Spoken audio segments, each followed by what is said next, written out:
महाराज जी, आपके चरणों में कोटि कोटि प्रणाम। महाराज जी, हमारे पिता 2009 में पधार गए थे। महाराज जी, पिता किसी एक डिपार्टमेंट का नाम लिखा है। अधर्म की कमाई, रिश्वत आदि से हमारा पालन पोषण हुआ। मकान जिसमें हम रहते हैं उससे भी उसी पैसे से बनाया। उनकी इस गलती का परिणाम ये हुआ कि पूरे परिवार को भोगना पड़ा। माता जी का स्वास्थ्य बिगड़ गया, छोटा भाई नशे में चले गया और उसकी पधार गया। और कहते हैं उस मकान में रहना चाहिए क्या, उसकी गलती का परिणाम हमें भी भोगना पड़ेगा। हमारी बुद्धि गलत मार्ग पर ना चली जाए महाराज जी, हमें भयभीत हो। हाँ, अब नाम जप कीजिए और खूब नाम कीर्तन कीजिए। जड़ वस्तु है मकान, उसको हम पवित्र कर सकते हैं। पिता ने गलत किया तो जो कुछ परिणाम उनको भोगने को मिला, परिवार को मिला। अब नाम कीर्तन, भगवान की कथा वार्ता, भगवान की आरती पूजा, शंखनाद, अगरबत्ती, धूप बत्ती का धुआं, तो पूरा मकान पवित्र हो जाएगा। गंगा यमुना जल छिड़क दे, कभी किसी संत महात्मा को बुलाकर बैठाल के पवा दे, उनकी जूठन गिरे, घर पवित्र हो जाएगा। और आगे आपके द्वारा गलती नहीं होनी चाहिए।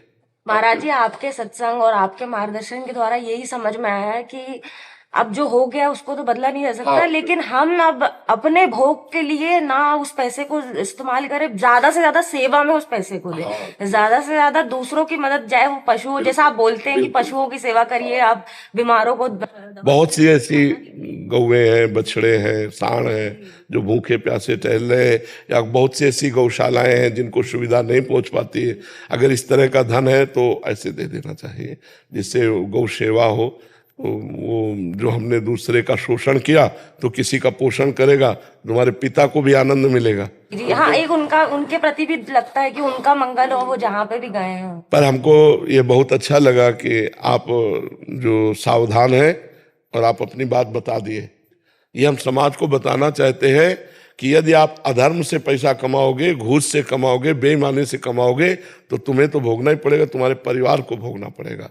हाँ बिल्कुल, इसलिए भले 100 रुपया कमाओ, मूंग की दाल और रोटी खाओ, साइकिल से चलो, लेकिन तुम्हारा परिवार बहुत बढ़िया रहेगा, तुम्हारा जीवन तो अच्छा रहेगा, तुम्हारा परिवार भी बहुत सुसज्जित हो जाएगा। और अधर्म से कमाओगे तो देखो, बुरे कर्मों के द्वारा कमाया हुआ धन कभी सुख नहीं दे सकता, वो जलाएगा, पूरे जीवन जलाएगा तुम्हें। ये बाहरी जो बेईमानी का पैसा है, निर्दोष को आप दंड दे दिए और दोषी को बख्श दिए तो पैसा आके आपके आग नहीं लगाएगा। ये बहुत अधर्म जो है कभी बख्शता नहीं। इसलिए हमारी प्रार्थना है कि नमक रोटी भले खाओ लेकिन धर्म पूर्वक कमाई का, अधर्म की रबड़ी मत खाओ, नहीं तो जीवन बर्बाद अपना भी करोगे, अपने बच्चों का, अपने परिवार का भी करोगे। महाराज जी, हम तो बस आपने निहाल कर दिया, मतलब आपने जो नाम दिया है, आपने जो धाम दिया है, आपकी नाम जप करो और जो अर्थ आपकी सेवा से ज्यादा है वो गौ सेवा में दे दो, अन्य सेवाओं में दे दो, और धर्म पूर्वक चलो। धर्म से जीने में शांति है, सुख है, आनंद है। अधर्म में अशांति है, दुख है, क्लेश है। शुभम गांधी जी। श्री हरिवंश। श्री हरिवंश महाराज जी। महाराज जी, आपकी वीडियो से प्रेरणा लेकर नाम जप करते हैं, मन शांत होता है और अच्छा भी लगता है। ऐसा लगता है जो होगा श्री जी की मर्जी से होगा। पर कुछ आपकी ऐसी वीडियो भी हैं कि जिसमें आप कहते हैं कि बहुत मोटिवेट करते हैं कि कम सो, मेहनत करो, और कहते हैं मोटिवेट होकर हम अपने काम में ध्यान देने लग जाते हैं और मेहनत करने लग जाते हैं। तो उस काम को भगवान को समर्पित कर दो। महाराज जी, बस ये होता है कि जब उस काम का फल हमारी इच्छा अनुसार नहीं होता, इच्छाएं जुड़ने लगती है, थोड़ा मोह माया में मन होता है कि अभी इतना पैसा आया, थोड़ा और आ जाए, थोड़ा ये भी कर ले, थोड़ा तो निराशा होती है। इसमें थोड़ी समझौता कर लो। कार्य करने में समझौता मत करो। अपना प्रयत्न और भगवान की कृपा और फल में समान भाव, तो तुम महात्मा हो जाओगे। अपना प्रयास, भगवान की कृपा और फल में समान भाव। सुख दुखे समय कृत्वा लाभा लाभो जया जयो। सुख दुख में, लाभ हानि में, जय पराजय में, इसमें यदि समान भाव कर पाओ कि हार तो हो गई लेकिन इसमें कोई मंगल विधान भगवान का है। जैसे हमारे मन के प्रतिकूल हुआ और हम तुझसे तुरंत सोचा इसमें भगवान की कृपा है। यार मन कहेगा कृपा क्या है, लाभ मिलना चाहिए, हानि हो गया तो अकृपा हो गई। नहीं नहीं, पक्का कृपा। मुझे समझ में नहीं आ रही, लेकिन जो लाभ मिलने से हानि होनी थी उससे मैं बच गया, हानि होने से कृपा का अनुभव होगा। जैसे एक मंत्री थे, वो संत संग करते थे, तो सत्संग में उन्हें पता चला कि जो भगवान करते हैं वो सब अच्छा करते हैं, और शरणागत भाव ले लिया और फिर ये सुना कि शरणागत का भगवान हर विधान स्वयं करते हैं, तो जो कुछ हो तो बस वो एक शब्द सीख गए थे, बड़ी कृपा बड़ी कृपा। तो एक दिन राजा शिकार खेलने गया तो उसका अंगूठा कट गया, प्रत्यंचा खींच के तो चूक हो गई, तो सट से अंगूठा उड़ गया। उनका मंत्री हमारा अंगूठा कट गया, बोले बड़ी कृपा बड़ी कृपा। बोले मेरा अंगूठा कट गया, कह रहे भगवान की बड़ी कृपा, उठाओ इसको जेल में डाल दो। बोले ये भी बड़ी कृपा भगवान की। बोले मंत्री पागल हो गया है, कहा मंत्री पद से जेल में, कह रहा भगवान की कृपा। अंगूठा कट गया, कह रहा भगवान की कृपा। प्रतिकूलता में भगवान की कृपा। अब वो राजा थे, आज भी ऐसे ऐसे डॉक्टर हैं कि आपका हाथ कट जाए और कुछ समय है, उस समय तक यदि वो उसको तो वो कार्यरत हो जाएगा, तो तुरंत अंगूठा उनका जोड़ा गया। वो तो वैद्य रहते थे और वो कार्यरत कुछ दिनों में हुआ और वो शिकार खेलने गए। कुछ सैनिक उनके साथ थे, वो तो पीछे रह गए, वो आगे निकल गए। उधर दूसरे देश के राजा ने नरबलि का संकल्प किया था कि अगर लड़का हो जाएगा तो नरबलि देंगे। तो नरबलि की खोज करे तो देखा राजा, बोले इससे बढ़िया नर कौन होगा, मनुष्यों में श्रेष्ठ है, बंदी बनाओ इसको। और वो अकेले थे, बंदी बना लिए गए। वहां ले गए तो नरबलि उसी की दी जाती जिसके तनिक भी कहीं खरोच ना लगी हो, संपूर्ण। तो जो ही उनको, अरे बोले तो नरबलि लायक नहीं, अंगूठा इसका कटा जोड़ा हुआ है पर अंग भंग है, तो नरबलि लायक नहीं, छोड़ दिया। बड़ी भगवान की कृपा। जब अंगूठा कटा था तो मंत्री ने कहा था भगवान की बड़ी कृपा। अगर भगवान की कृपा से अंगूठा ना कटा होता तो आज गर्दन कट जाती। ये मंत्री ने तो ये सही कहा था कि भगवान, लेकिन वो जेल में सड़ रहा है, ये कौन सी भगवान की कृपा। वापस गए, मंत्री को बुलाया और कहा कि हमारा अंगूठा कटा था ना, तुमने कहा था बड़ी भगवान की कृपा। तो वास्तविक मंत्री भगवान की बड़ी कृपा, लेकिन तुम जेल में सड़ रहे हो तो क्या। तो बोले आप बताइए तो कि आपके ऊपर कैसे कृपा का अनुभव हुआ। तो बताया पूरा कि अगर अंगूठा न कटा होता तो आज बलि दे दी जाती हमारी। तो बोले महाराज हमारे ऊपर विशेष कृपा, क्योंकि मैं आपका मंत्री हूं।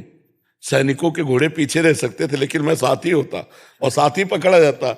आप तो अंगूठा कटने से बच गए, मेरी तो उड़ा दी जाती ला। तो मुझे भगवान ने जेल में। तो भगवान का हर विधान मंगलमय होता है, चूंकि पर्दे में रहता है इसलिए हम जान नहीं पाते। हमें लगता है हम जैसा चाहते हैं वैसा हो जाए तो मंगल है, भगवान ने जो चाहा तो वो हमारे अनुकूल नहीं पड़ा, ऐसा हम अल्प बुद्धि। लेकिन अगर फाइनल में देखें तो जो भगवान कर रहे वही हमारा मंगल विधान है। मंगल विधान भगवान के द्वारा, क्योंकि भगवान का नाम मंगल भवन अमंगलहारी। तो अमंगल कैसे हो सकता है। अगर हम ऐसा विचार करें तो हम जीत में भी प्रसन्न रहेंगे और हार में भी खुश रहेंगे। हम सुख में दुख में, लाभ और हानि में समान रहेंगे। समझ रहे हो जी। शिवम मलिक जी। राधे राधे महाराज। महाराज जी, मैं भगवान को बहुत मानता हूँ। महाराज जी ये कह रहे हैं कि ये अलग अलग मंदिरों में, जैसे कभी नीम करोली बाबा चले गए, कभी कहीं की तीर्थ में चले गए, तो क्या हर जगह जाना जरूरी है, सबको खुश करने जरूरी है, या जैसे हम ये कह रहे हैं कि एक एक डाल में पानी छिड़को, एक एक पत्ते में छिड़को और या मूल में दे दो, तो उत्तम कौन सा रहेगा। मूल में दे दो, क्योंकि उसमें डाल पत्ते में सब में पहुंच जाएगा। तो एक जगह कहीं मान करके कि मेरे भगवान है, मेरे परम ब्रह्म परमात्मा है, सब वही एक ही है। एको ब्रह्म द्वितीयो नास्ति, दूसरा है ही नहीं। तो किसी एक को पकड़ लो, एक है साधे सब सधे और सब साधे सब जाए। तो एक पकड़ लो तो सब काम हो जाएगा। महाराज जी ऐसा लगता है कि मेरे जैसे भगवान जी से जाता हूँ अलग अलग मंदिरों में मिलना है, तो सब मेरी दोस्ती सी हो गई है हर एक मंदिर में। कहीं साईं बाबा से हो गई, कहीं नीम करोली बाबा से हो गई। हनुमान जी आकृति है, उनमें है कौन, परमात्मा ही तो है। आकृतियां अलग अलग हो सकती हैं लेकिन परमात्मा एक ही हो सकता है। क्यों। जैसे जानने वाले स्वर्णकार के पास एक चूहा की सवारी के हुए गणेश जी को ले गया, वो कहा दाम बताओ। तो गणेश जी को तौला तो हल्के थे, चूहा वजनील था। तो बोले चूहे के ये दाम। बोले ऐसा कैसे हो सकता है, गणेश जी की सवारी चूहा है, चूहा के कम होने चाहिए और गणेश जी। बोले यहाँ आकृतियों के पैसे नहीं होते। तो समझ रहे हो, हम तत्व दर्शन करें तो हमारी ये भावना ठीक हो जाएगी। राम जी, कृष्ण जी, हनुमान जी, शिव जी, इन सब आकृतियों में वही सच्चिदानंद प्रभु एक बैठा हुआ है बस। जैसे हमें हाइलोजन भी अच्छा लगता है, माइक भी, लेकिन ये सब चल किससे रहा है? बिजली से। बिजली तो एक है ना, है ना? ऑफ। अब किससे प्यार करोगे?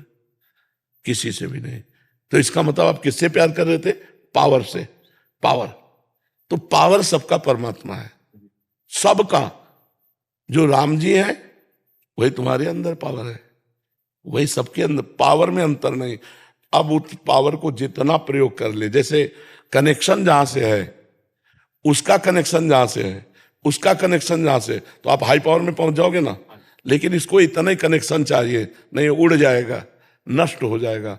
तो हमारे अंदर परमात्मा पावर है, अब हम जितना जागृत कर पावे उतना ही है। तो हमको ये ज्ञान रखना चाहिए कि आकृतियां बहुत हो सकती हैं, लेकिन इसमें पावर एक ही है, परमात्मा एक ही है, तो हमें कोई परेशानी नहीं पड़ेगी। बाबा हमारी मैयाओं के रह के पाठ करे कर, पूजा करे कर, जब हम बाकी आते हैं, हमारी श्री जी और हम बाकी आते हैं, तो पाठ पूजा करे जरूरत है का मुंह? हाँ, जैसे आप मेरे हो तो आपको रिझाने के लिए हम आपसे बात करेंगे ना, तो हम पाठ करते हैं, मानो श्री जी की बात श्री जी को सुना रहे हैं, नाम जप कर रहे हैं, मानो अपने प्यारे की याद कर रहे हैं, तो प्यार प्रेम में तो जरूर होता है। या ऐसे तो याद बाबा 24 घंटा रहे भैया, बाकी बाकी भी ना हम कहाँ है। बिल्कुल बिल्कुल, पर इसमें भी जैसे बड़े जन कहते हैं ना, तो कर लेना चाहिए, इससे मंगल होता है। नहीं, हम उसके हैं, सनातन हैं, नित्य हैं, पर उसकी जो बार बार हम स्वीकृति करते हैं कि हम उसके, तो ज्यादा सुख मिलता है, नहीं मिलता। हमारी लाडली जी, जैसे लाडली जी का हम स्तोत्र पाठ कर रहे हैं, या लालजू का स्तोत्र पाठ कर रहे हैं, तो वो भी मुस्कुरा रहे हो, हमें भी सुख मिल रहा है, अपने स्वामी का यश गान कर रहे हैं, तो कर लेना चाहिए। बाबा एक छोटी सी चौपाई है। जो अनविद्य अनादि अनंत अखंड अनूप अकाम है, जाहे निरूप ही वेद सदा, जो कि नित्य निरीह निरंजन नाम है। जो घन रंजन दुख विभंजन, गंजन गर्भ हरि सुख धाम है। सो ही त्रिलोकी को नाथ अली, वृषभान लली की गली को गुलाम है। वो लली के गली की गुलाम। बड़ा सुख मिला, आप दोनों हमारे प्रीतम हैं, आप दोनों हमारे प्यारे हैं। जय नंद लाला की जय।